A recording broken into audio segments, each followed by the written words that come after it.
But the law will never change, will never be undermined.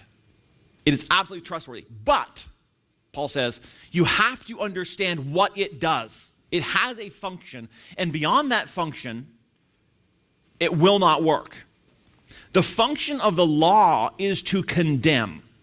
That's what it's for. And I understand it is a revelation of God. You know what God is? Do you want to know what God is like? Look at what he says to do. We know the character of God.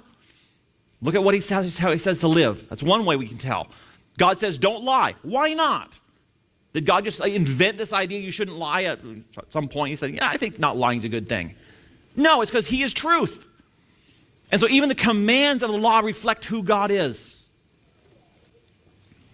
But when we try to give the law saving ability, we get in huge, huge trouble. The law's job is to condemn.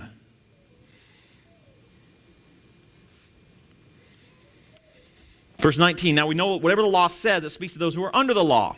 So that the purpose of the law, every mouth may be stopped, and the whole world may be held accountable to God.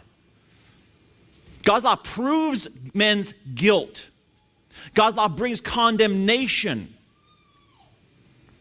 So when God says, here is how you are to live, here is what you are to do, he knows in saying that the world is not going to live up to that. When God gave the Ten Commandments, he knew that every single person on earth except for Jesus Christ would break them. The Ten Commandments were not given to save. They're given to explain condemnation.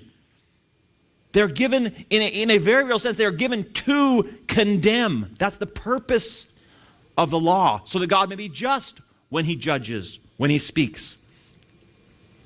For by works of the law, verse 20, no human being will be justified in his sight, since through the law comes knowledge of sin. But God's purpose in giving the law was to explain what sin was, explain how we should live, knowing we won't do it. And so the law's purpose is to judge and condemn.